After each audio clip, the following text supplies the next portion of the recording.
Greetings and good morning. I'm Jim McGinnis. Hope this finds you well. I've got something new that I just finished. I wanted to share with you. It's called Guitar Story. It's kind of something I wrote about a few old good friends. Um, this reminds me of a Hemingway quote that seems particularly appropriate for this work. He said once, "Some of it is fact and some of it is fiction, but it's all true."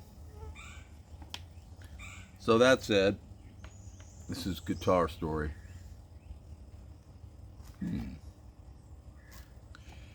He had these long, thin fingers. You notice right off. Black wedding ring, a blue bracelet made from a braided guitar string.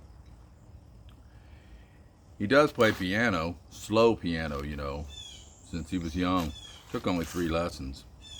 And then there are the 4 guitars he strums and picks, stirring sparks with stars. Every window in the house was open wide the last time I visited, and I could smell the scent of salty tide as I took the winding walk up to the door. I was just out for a ride, a rare occasion without the Labrador.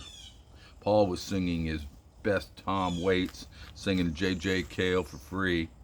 Ain't no change in the weather, ain't no changes in me. I let myself in and followed the sound into the living room, and he was there with a glass of Jameson neat, sitting, smoking, playing in one of those old wobbly shaker chairs. Jerry, his dog, at his feet, who howls at A minor, he swears. Paul was picking the Yamaha acoustic. He says he doesn't play enough. The action is just too tough. But he works on through. The sound of a saxophone poured right out of the speakerphone. Live from Toronto, his brother shared the blues. And the ash from his cigarette was just about to fall, but he paid no mind. It didn't bother Paul. With all the spirit he could muster, all the skill that he could find, once and for all, he was bound to own this song.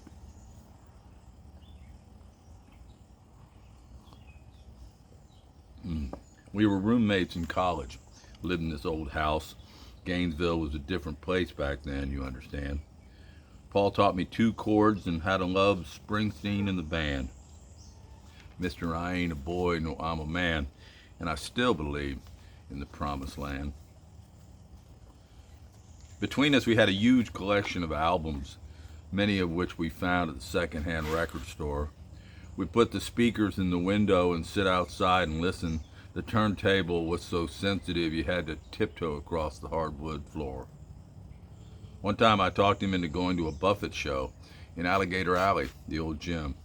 It started good, but went to hell when I somehow tripped and fell down the bleacher steps at intermission. But I bounced back up, a little bruised but unbowed, and received an ovation from the raucous Gator crowd. Paul likes to remind me of that memory. We lost touch for a time after graduating, each going on our separate ways. Of course, we reconnected when he returned to live in Florida days. He found a place down by the water near Sebastian, and there he stays. I stop by once in a while when I drive the Southern Loop on A1A. A physics teacher at the local high school, and playing guitar, his joy, his pride. He told me once, "Hey, I'm just teaching on the side." Then he laughed and said, "It's all connected, science, music." He could make particles fly around his students' heads with chalkboard equations and clever things he said, theories to test, corollaries to form. Me, I never got past your basic gravity storm. Paul stopped playing the breathes and said goodbye to his brother and walked gingerly over to shake my hand. We traded a flurry of curses, terms of endearment, you understand. I did apologize for interrupting, but he waved me off and fetched me a beer. The limp, what he came away with after colliding with a white-tailed deer on his motorcycle in Nova Scotia, was more pronounced these days. From too much sitting on me arse, he says, half joking. He picked up his guitar and told me again of an article he wrote about Coltrane drawing a circle of notes, then forming a 5-point star. A hidden code, perhaps, for the structure of the universe, what Einstein was revealing. There was no void, no empty feeling, but it reminded me I didn't know what I didn't know, now or 50 years ago. Just a sense there was some limit, some ceiling. Here because I wasn't sharp enough, brave enough, curious. Still, the music can leave me awestruck, wonderstruck, unstuck in time, Billy Pilgrim.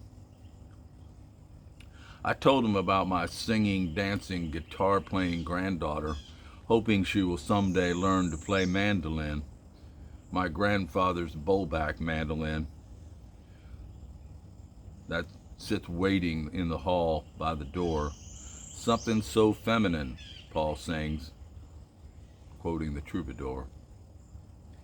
He switched to the Les Paul electric and fired up another cigarette, then played a cool and jumbled set, Cat Stevens, the Rolling Stones, Chili Peppers, and Old George Jones. The smoke reminded me of the trade winds in St. Augustine and castaways in Old Palm Bay and all the places in between.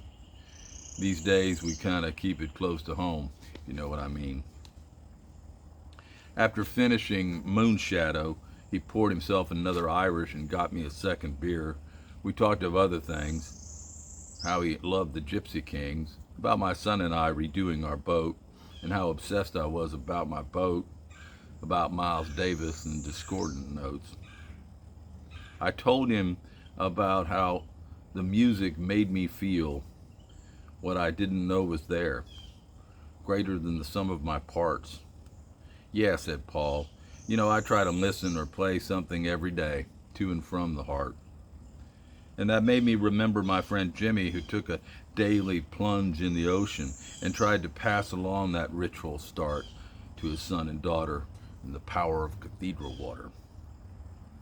I turned the page and asked him why he wasn't playing at Meg's or Lou's or the SBI. I can't hear shit inside, he said in quick reply. That's why the windows are all open. Oh, I don't do it for the pay, anyway. Not that anyone would pay.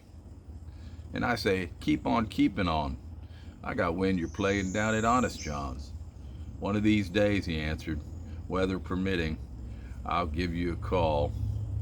That's a special place, mystical overtones and all. One of these days, repeated Paul. Did you know Honest, he asked me, emptying his glass. I told him no, but his kin came through my history class. Then I mentioned Shelby Strother, and the first time I read the last interview with that legendary pioneer, homesteader, fisherman, bootlegger, storyteller, tried and true. I bet you read that one too. Yeah.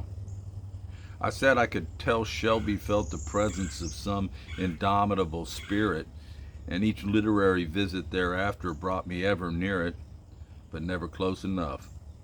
So I'm glad that my Canadian friend chose the place to play again. I finally got the call today, and here I am once more heading down old A1A, you know, this time with my 2 trusty dogs in tow.